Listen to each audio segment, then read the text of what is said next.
বিবাহ যে কত সহজ ছিল রাসূলের জামানায় বুঝাবার জন্য ঘটনা টেনে নিয়ে এসেছি। হুজুরের সামনে এসে তিনি বসলেন। দেখা গেল আল্লাহ নবী সাল্লাল্লাহু আলাইহি ওয়াসাল্লাম তাকায় দেখেন আব্দুর রহমান ইবনে আউফ রাদিয়াল্লাহু তাআলা আনহুর হাতের মধ্যে মেহেদির দাগ টাক দেখা যায়। জিজ্ঞেস করলেন, কি ব্যাপার আব্দুর রহমান, ব্যাপার কি? একটু নতুন নতুন মনে হচ্ছে। তিনি বলেন, হে রাসূল, ক্বাদ তাযাওয়াজতু, আমি তো বিবাহ করে ফেলেছি। আলহামদুলিল্লাহ বলেন। আলহামদুলিল্লাহ। একজন মুহাজির সাহাবী, তিনি বিবাহ করেছেন।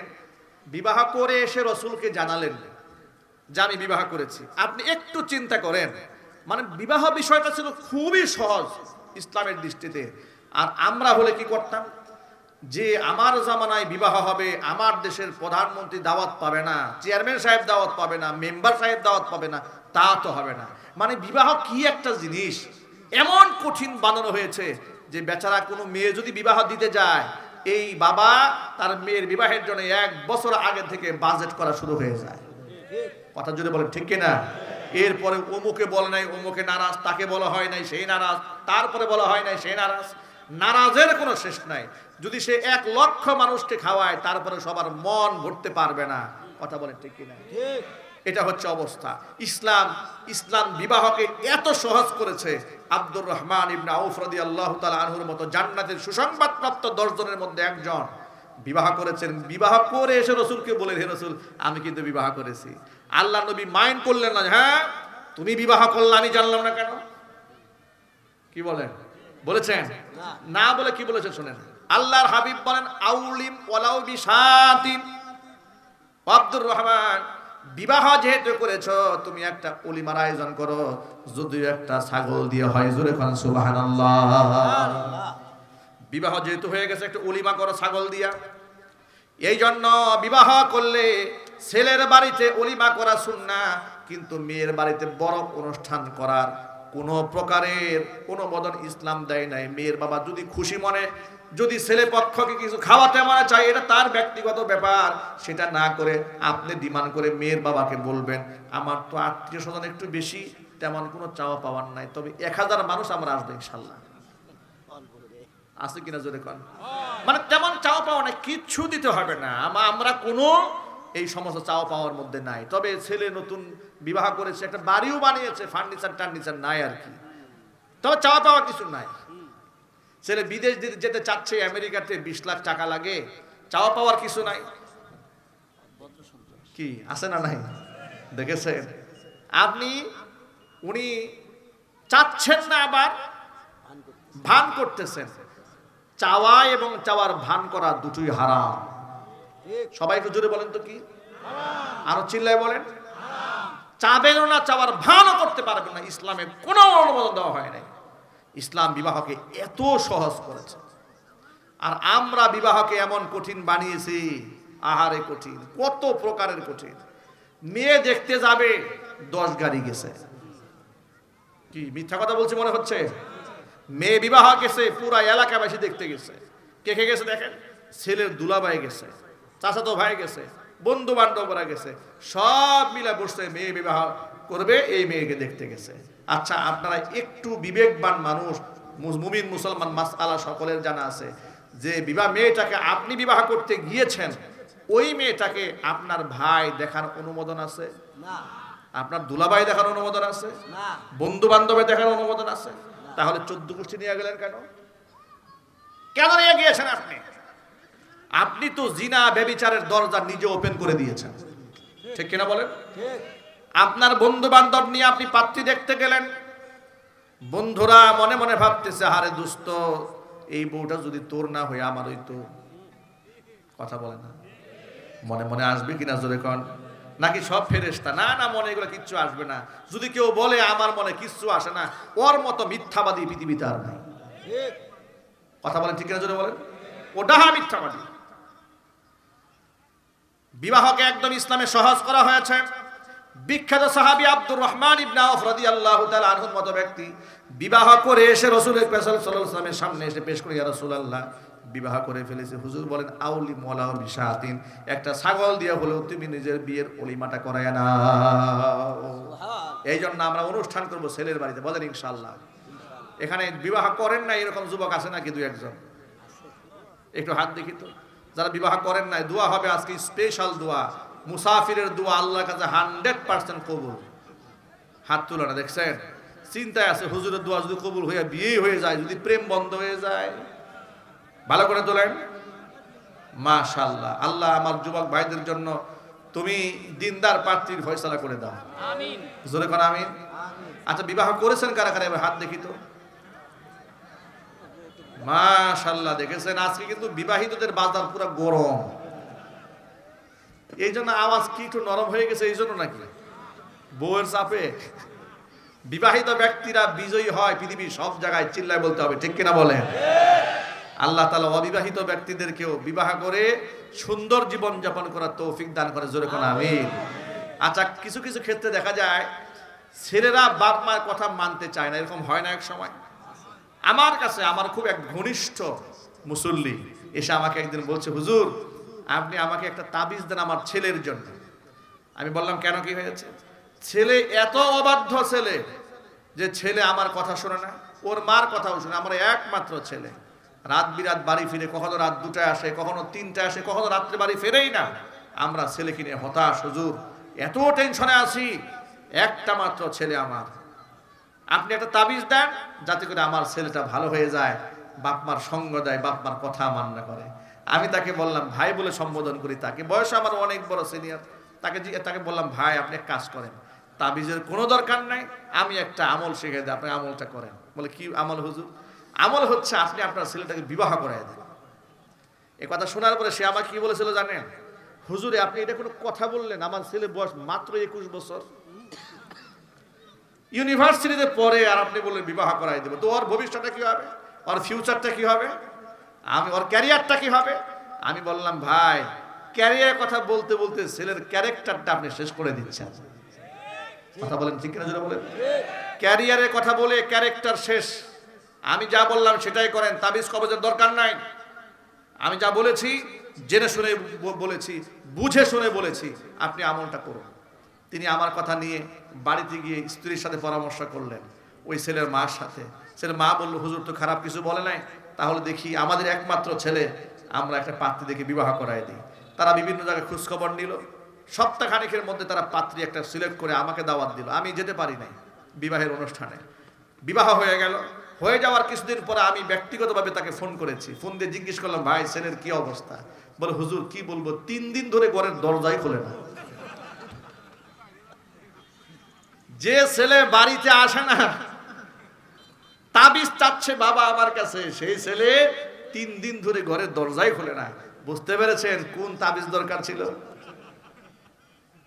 এজন্য মায়েরা, বাবারা, অসংখ্য মায়েরা আমার বক্তব্য শুনতে পাচ্ছেন, অসংখ্য বাবারাও কথা শুনতে পাচ্ছেন। মায়েরা, গার্জিয়ানরা, ছেলের বাবা, মেয়ের বাবারা, ছেলে মেয়েদেরকে একেবারে বুড়া করাইয়া বিবাহ দেবেন, বিবাহ করাবেন, এই চিন্তা মাথার থেকে সরাই ফেলেন।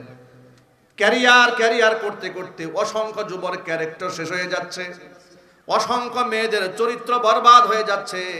সময় মতো সঠিক সৎপাত্রস্থ না করার কারণে মেয়েদেরকে অধিক বয়সে বিবাহ দেওয়ার মধ্যে কোনো ফজিলত নাই, ক্ষতি ছাড়া। ঠিক কিনা বলেন? এজন্য বিবাহকে ইসলামে সহজ করা হয়েছে, কঠিন করা হয়েছে জিনা ব্যভিচারকে। কেমন কঠিন একটু শুনেন। আল্লাহর নবী সাল্লাল্লাহু আলাইহি ওয়াসাল্লাম বলেছেন, ওয়াল আইনানি জিনাহুমান নাজরু ওয়াল উযুনানি জিনাহুমাল ইস্তিমাউ। চোখের জিনা হচ্ছে পরনারীর দিকে চোখ দিয়ে তাকানো, কানের জিনা হচ্ছে পরনারীর কথাগুলো মনোযোগ সহকারে শোনা, অন্তরের জিনা হচ্ছে মনে মনে এগুলাকে কল্পনা করা, হাতের জিনা তাকে স্পর্শ করা, পায়ের জিনা সেদিকে এগিয়ে যাওয়া, লজ্জাস্থান সেটা আমলে বাস্তবায়ন করে। এই কোরআনে একটা আয়াত পাবেন না যে তুমি জিনা করো না, এমন কোনো কথা কোরআনে নাই। কোরআনে কি আছে তাহলে শোনেন। আল্লাহ পাক বলেন, ওয়ালা তাকরাবুজ জিনা ইন্নাহু কানা ফাহিশা ওয়া সাআ সাবিলা। জিনা তো করবে দূরের কথা, জিনার ধারে কাছেও তোমরা যেও না। ইসলাম বলে নাই ওলা তাজিনু, তোমরা জিনা করো না। আল্লাহ বলেছেন জিনার ধারে কাছেও যেও না। এর মানে হচ্ছে এমন কোনো পরিবেশে যাবে না যেখানে গেলে জিনার মন মানসিকতা তৈরি হয়। যেমন সিনেমার অনুষ্ঠানে তোমরা যাবে না, নাটকের অনুষ্ঠানে যাবে না, কনসার্টের অনুষ্ঠানে যাবে না।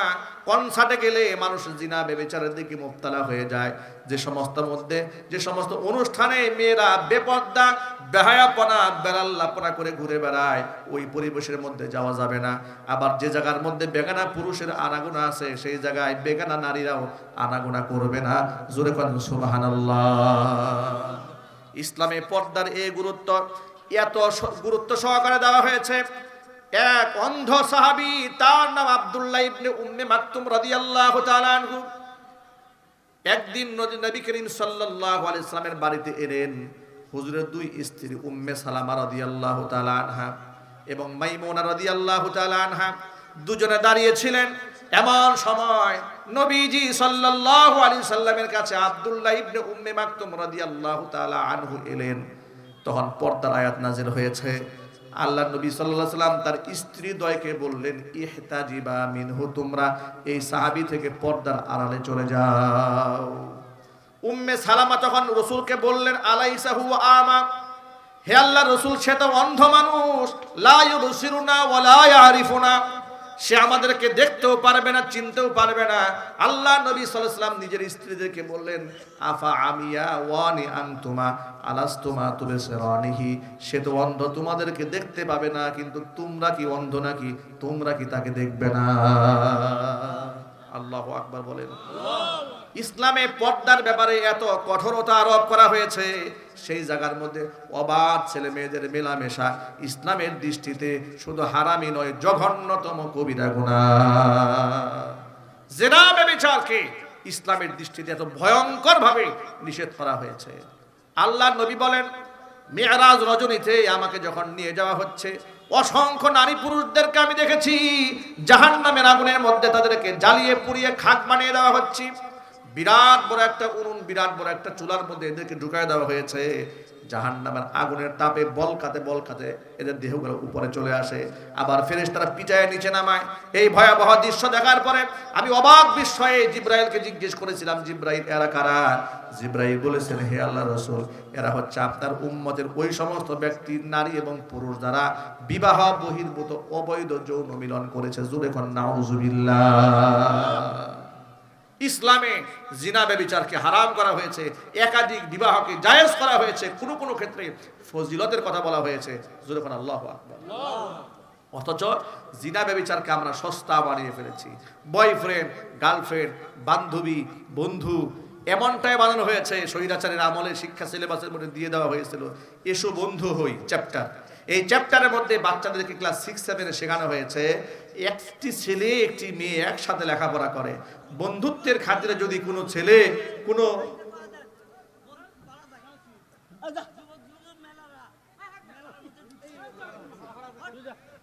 ভাইরা আমার, হ্যাঁ, যুবকেরা নাকি এই মেয়েদের সাথে মেলাতে ঘুরে বেড়াচ্ছে। এটা একটা গুরুত্বপূর্ণ কথা। উনি মুরব্বী হিসেবে ওনার দায়িত্ব পালন করেছেন। এই ব্যাপারগুলো আমাদের খেয়াল করা উচিত। ঠিক কিনা যদি বলেন, ওনাকে ধমক দিয়ে না তারাই দিয়ে ওনার কথাকে মূল্যায়ন করা উচিত। অনেক মাহফিল আমরা গিয়েছি, কথা কান খুলে শুনে রাখেন ভাই, আপনারা কষ্ট পাচ্ছেন। আমি বাংলাদেশের প্রত্যন্ত অঞ্চলেও গিয়েছি, যত জায়গার মধ্যে মেলা হয় এই ওয়াজ মাহফিলকে কেন্দ্র করে, সব মেলার কারণে ওয়াজ মাহফিলে বিরাট একটা ক্ষতি হয়ে যায়। আপনাদের এলাকাতে পার্শ্ববর্তী এলাকাটার নাম হচ্ছে সিরাজগঞ্জ দত্তবাড়ি মাদ্রাসা সদরে। এই দত্তবাড়ি মাদ্রাসার আমি দাওয়াত গ্রহণ করেছি, 2 বছর আগে এসেছিলাম। এই 13ই ডিসেম্বর মাহফিল, আগামী 13ই ডিসেম্বর শুক্রবার আমি সেখানে আখেরি আলোচনা পেশ করব ইনশাআল্লাহ। আমি দত্তবাড়ি মাদ্রাসায় গিয়ে দেখি হাজার হাজার মানুষ। আমি জিজ্ঞেস করলাম, ব্যাপারটা এত মানুষ মাহফিলে?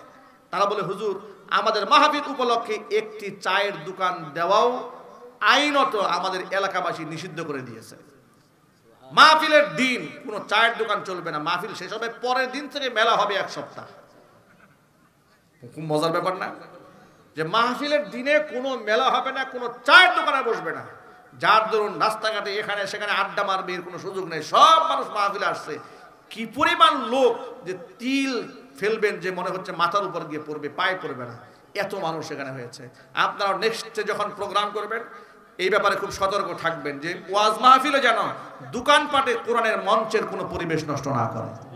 কারণ ওয়াজটা এটা আমাদের হেদায়েতের খোরাক, আমাদের হৃদয়ের খোরাক। জুড়ে বলেন ঠিক কিনা? জুড়ে বলেন। যুবকেরা, যে কথা বলতে চেয়েছিলাম, জিনা ব্যভিচার এত মারাত্মক গুনাহ, আল্লাহর নবী বলেন, আমি জিজ্ঞেস করলাম এই উলঙ্গ নারী পুরুষ জাহান্নামে পুরানো হচ্ছে এরা কারা? জিব্রাইল বললেন আপনার উম্মতের ওই সমস্ত লোকেরা যারা অবৈধ যৌনাঙ্গম করেছে। জোরে কন্যা নাউজুবিল্লাহ। এটা কি হালাল না হারাম? একটু জোরে বলেন, হালাল না হারাম? এটা মারাত্মক কবিরা গুনাহ। আল্লাহ আমার ভাইদেরকে হেফাজত করো। আরো জোরে কোন আমিন। প্রিয় যুবক ভাইরা আমার, আচ্ছা ঠিক আছে ইনশাআল্লাহ। আমি এখানে দায়িত্বশীল অনেক ভাইরা আছেন যারা ব্যাগ নিয়ে আসেন, মেহেরবানি করে, আপনারা কষ্ট পাচ্ছেন না তো? আলোচনা আরেকটু হবে সামনে ইনশাআল্লাহ। আমি ব্যাগগুলো মেহেরবানি করে আপনাদেরকে পাঠিয়ে দিচ্ছি। আপনারা যারা দূর দারাজ থেকে এসেছেন আপনারা মাহফিলে দানের মধ্যে শামিল হয়ে যান। আমি বয়ান চলতে থাকবে আমার, আর ব্যাগও চলতে থাকবে ইনশাআল্লাহ, কারণ সময় কম। এখানে কে? ইয়াকুব ভাই 3000 টাকা নগদ দান করেছেন। আল্লাহ তাআলা ইয়াকুব ভাইয়ের দানকে কবুল করেন। সকলে বলেন আমিন। জামাল মুন্সি 1000 টাকা নগদ দান করেছেন। আল্লাহ তাআলা কবুল করেন। ভাই 1000 টাকা দান করেছেন। আল্লাহ তাআলা। ভাই উঠা বসা করবেন না, কেউ উঠা বসা করবেন না, অনেক গুরুত্বপূর্ণ কথা বাকি রয়ে গেছে। কে নাম? বিএনপির ইউনিয়ন পক্ষ থেকে নগদ কত টাকা? এখানে 10,000 টাকা। লিল্লাহি তাকবীর। আল্লাহ পাক ভাইদের দানগুলোকে কবুল করেন। জোরে করেন আমিন। সৎ নেতৃত্ব দেওয়ার তৌফিক দান করেন। মান্নান তালুকদার 5000 টাকা নগদ দান করেছে। আল্লাহ তাআলা কবুল করেন। আরেক ভাই 200 টাকা দান, আল্লাহ কবুল করেন। কাঠের ব্যবসায়ী হাবিবুর ভাই 2000 টাকা নগদ দান করেছেন। আল্লাহ তাআলা কবুল করেন। আরেক ভাই 500 টাকা দিয়েছেন। আল্লাহ তাআলা কবুল করেন। আলহাজ মুকসেদ হাজি কত টাকা? 5000 টাকা। আল্লাহ তাআলা কবুল করেন। জোরে কোন আমিন।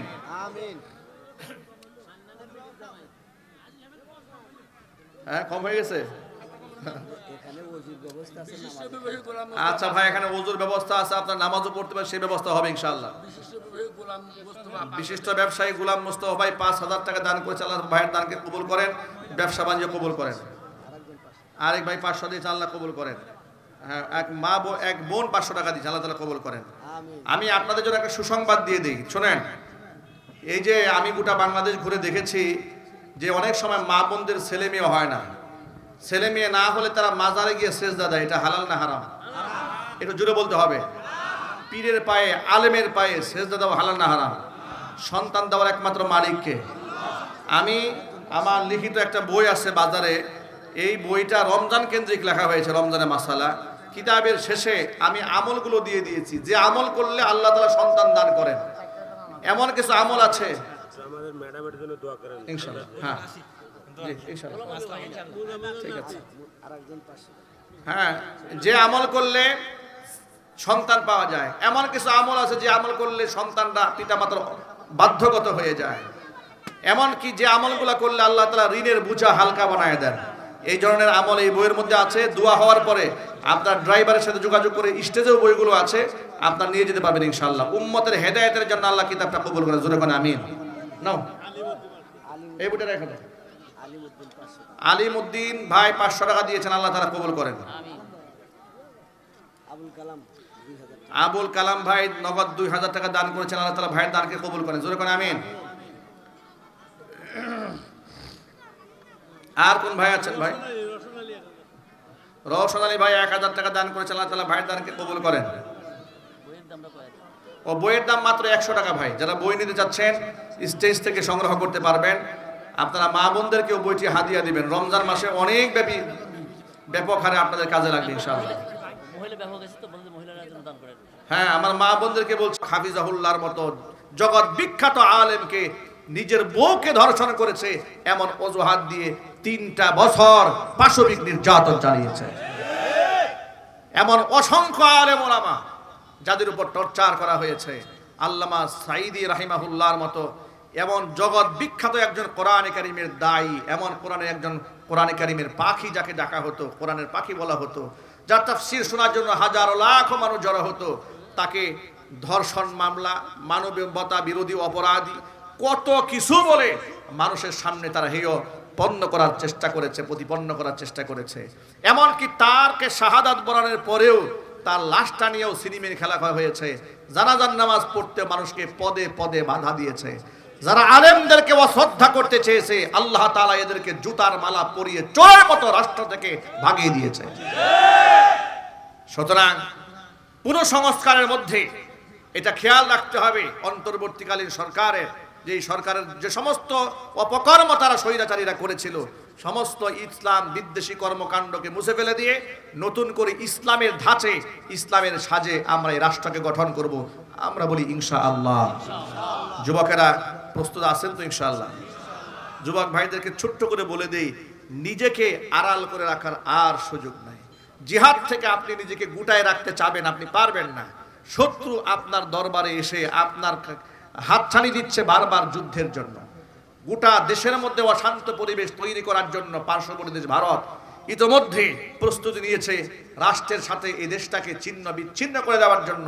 প্রতিনিয়ত মিডিয়ার মধ্যে মিথ্যা প্রপাগান্ডা ছড়িয়ে দেশের ভাবমূর্তি বিশ্ববাসীর কাছে খারাপ বানাবার জন্য চেষ্টা চালাচ্ছে। কথা বলেন ঠিক কিনা, জোরে বলেন। এদেরকে মোকাবেলা করতে হলে আমরা প্রস্তুত আছি ইনশাআল্লাহ। আপনারা প্রস্তুত আছেন না? ওরা মনে মনে ভাবে আমরা বিরাট দেশ, নরেন্দ্র মোদী আছে, মোদী যদি পারত হাসিনার গদি টেকাতে তাহলে তো তার পরাজয় বরণ করতে হতো না, চোরের মতো দুপুরের লাঞ্চ না খাইয়া এক কাপড়ে পালাতেও হতো না। সেই যেহেতু টিকাতে পারে নাই, অতএব তাদের দালাল ইসকনদেরকেও মোদী টিকাতে পারবে না। ইসকন রাষ্ট্রবিরোধী কাজ করেছে, গ্রেফতার হয়েছে, তার সর্বোচ্চ শাস্তি মৃত্যুদণ্ড আমরা এই মাটিতে দেখতে চাই। জুলাই আগস্ট বিপ্লবে গণহত্যা পরিচালনাকারী প্রত্যেকটা মানুষের সর্বোচ্চ শাস্তি মৃত্যুদণ্ডর আইন আমরা এই দেশে দেখতে চাই এবং সেটা কার্যকর দেখতে চাই। এই প্রস্তাবে কি সকলেই রাজি আছেন ইনশাআল্লাহ? আল্লাহ আমাদের ঐক্যবদ্ধ থাকার তৌফিক দান করে, জোরে বলেন আমিন।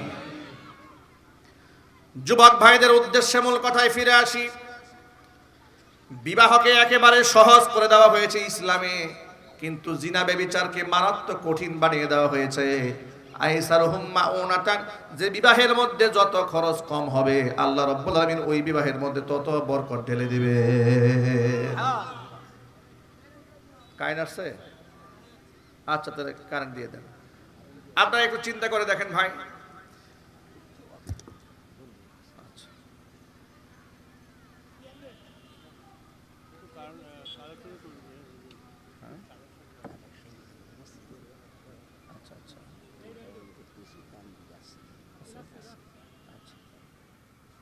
লাইনটা দিয়ে দিন।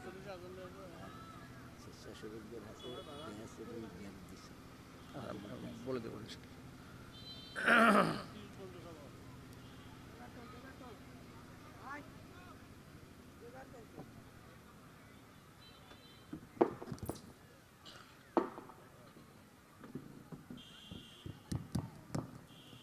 সবাই বলেন আলহামদুলিল্লাহ। হ্যাঁ, এবার আপনি আরাম মতো ভলিউম দেন, এখন আর সমস্যা নাই ভোল্টেজ ইনশাআল্লাহ। আপনার বক্সেও সমস্যা হবে না, মুসল্লিদের শুনতেও কষ্ট হবে না। হ্যাঁ,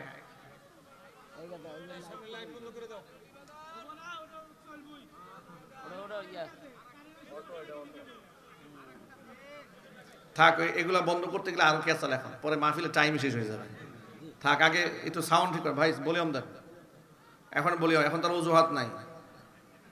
কি আছে অজুহাত আর আছে? এখন ভলিউম দেন। কই মুরব্বী অপারেটরটা কই?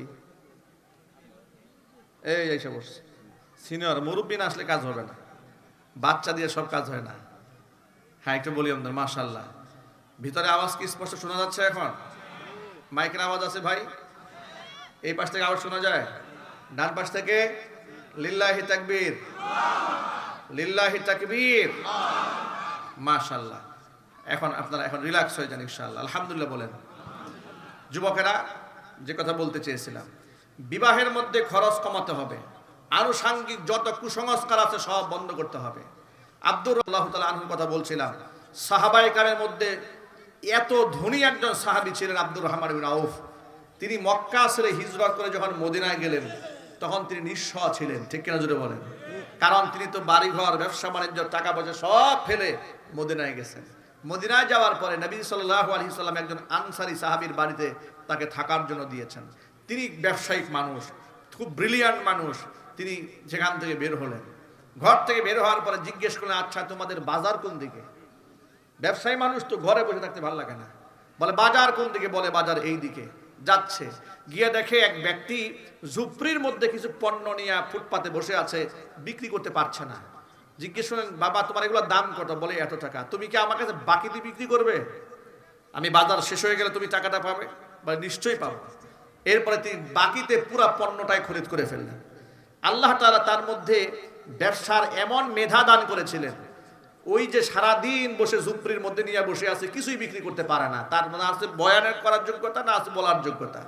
উনি বাকিতে কেনার পরে অল্প কিছু সময়ের মধ্যেই তিনি সব পণ্য বিক্রি করে দিলেন।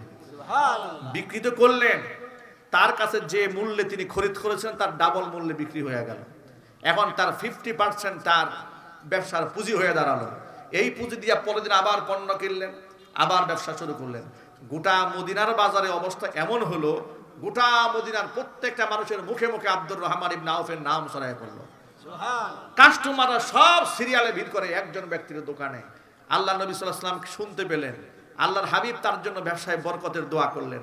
তিনি বলেন, আল্লাহর নবী যখন আমার ব্যবসায় বরকতের দোয়া করেছেন, অবস্থা এমন পর্যায়ে দাঁড়িয়েছে, আমি ছাই ধরেছি, আল্লাহ পাক ছাইকে সোনা বানিয়ে দিয়েছে।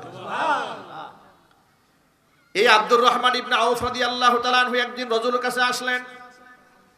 ভাই কেমন আছেন? আলহামদুলিল্লাহ। আপনাদেরকে দেখে আরো প্রাণবন্ত লাগছে। দুপুরবেলা লাঞ্চ হয়েছে? খানা খেয়েছেন? আলহামদুলিল্লাহ।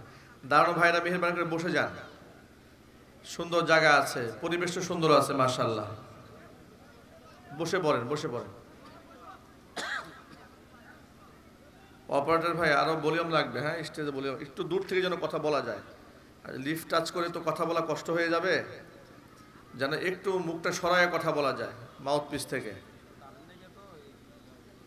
না না অসুবিধা নাই, একটু ভলিউম দিলে হবে, সমস্যা নাই।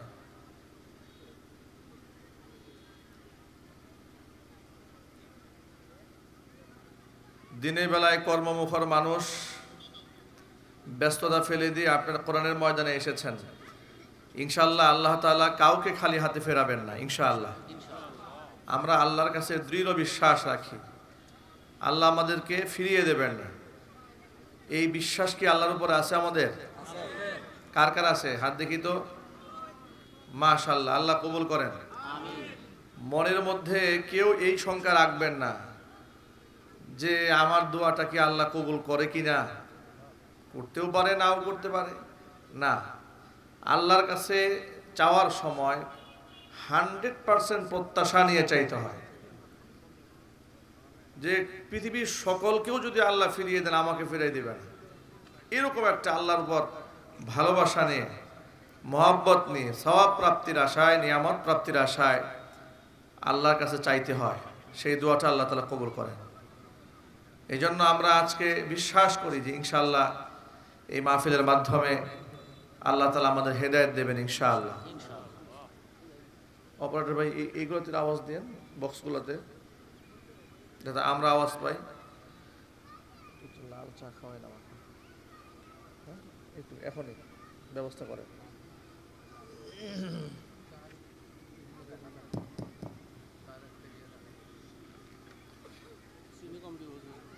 দিলে সমস্যা নাই, হালকা করে দিয়ে রাখেন।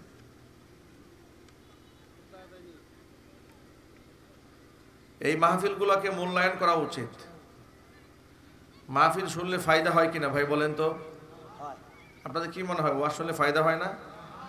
কিন্তু সমাজে কিছু লোকেরা বলে এগুলো করে লাভ কি, এগুলো করে কি ফায়দা হবে, অনেক যুক্তি তর্ক দেখায়, কোনো লাভ নাই এগুলা করে। এই কথাটা নতুন নয়। এই যে এখন যারা বলে যে এগুলা করে ফাইয়ুকুম যাদাতহু হাদিহি ঈমানা, তাদের প্রশ্ন ছিল যে এই আয়াত তোমাদের কতটুকু ঈমান বৃদ্ধি করেছে। আল্লাহ পাক বলেছেন ফাআম্মাল্লাযীনা আমানু ফাযাদাতহুম ঈমানাও ওয়া হুম ইস্তাবশিরুন, নিশ্চয় যারা ঈমান আনে তাদের ঈমান আয়াত নাযিল হওয়ার সাথে সাথে বৃদ্ধি পায়। ওয়াস্তাবশিরুন, এবং তারা সুসংবাদ প্রাপ্ত হয়। জোরে কোন সুবহানাল্লাহ।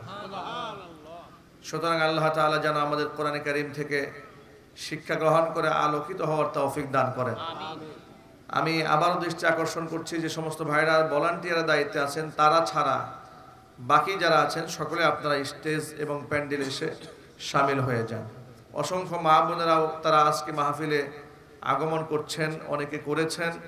আল্লাহ পাক যেন নিরাপত্তার সাথে আমাদের মা বোনদেরকে বা সালামাত আপন আপন স্থানে বসে আজমতের সাথে কোরআন সুন্নাহর কথাগুলো শোনার, বুঝার, আমল করার তৌফিক দান করেন। আমিন।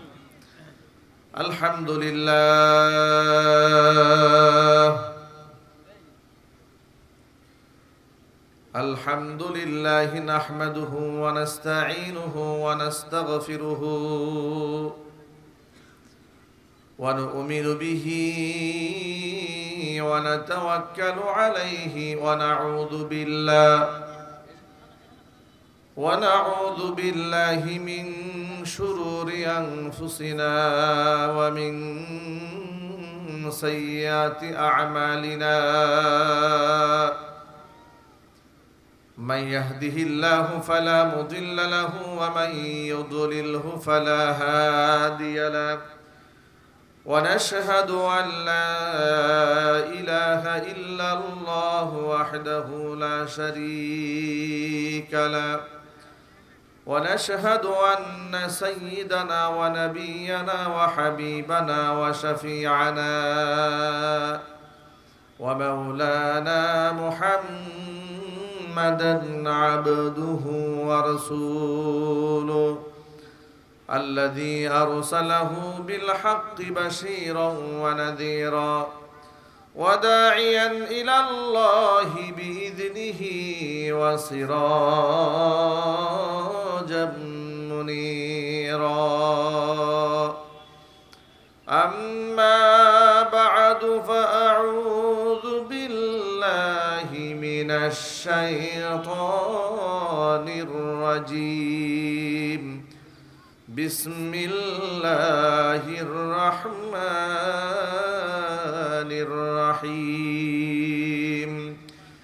إن الله وملائكته يصلون على النبي يا أيها الذين آمنوا صلوا عليه وسلموا تسليما. اللهم صل على محمد وعلى آل محمد كما صليت على إبراهيم وعلى آل إبراهيم إنك حميد مجيد. اللهم بارك على محمد وعلى آل محمد كما باركت على إبراهيم وعلى آل إبراهيم إنك حميد مجيد. মোহাব্বতে জবান ছেড়ে দিয়ে সকলে মিলে জিকির করুন লা ইলাহা ইল্লাল্লাহ। জোরে জোরে লা ইলাহা ইল্লাল্লাহ। ভলিউম আসতেছে না তো, এগুলো তো আওয়াজ হয় না। ভিতরে বক্সের যে আওয়াজ ছিল আসার পরে শুনলাম এরকম কোনো আওয়াজ পাচ্ছি না, কিন্তু এই যে বক্সগুলাতে এই আওয়াজে, এত অল্প আওয়াজে কথা বলা যাবে না। ভলিউম দেন যেন নরমাল কথা বলা যায়। ওই বক্সে আওয়াজ দেন, বড় বক্সে আওয়াজ দেন। লা ইলাহা ইল্লাল্লাহ লা ইলাহা ইল্লাল্লাহ লা ইলাহা ইল্লাল্লাহ লা ইলাহা। হালকা হালকা ঘুরাই দেন, এটাও হালকা ঘুরাই দেন। লা ইলাহা ইল্লাল্লাহ লা ইলাহা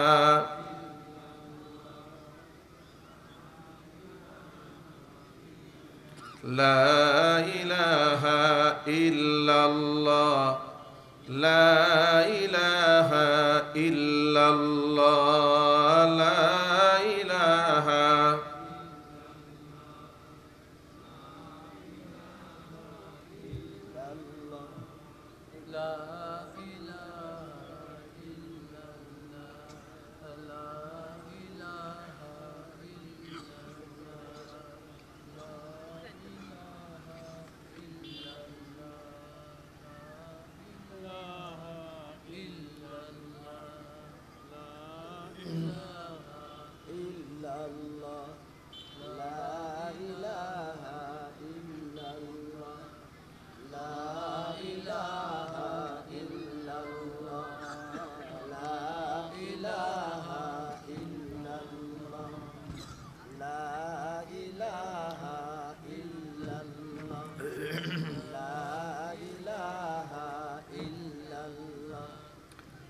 لا إله إلا الله محمد رسول الله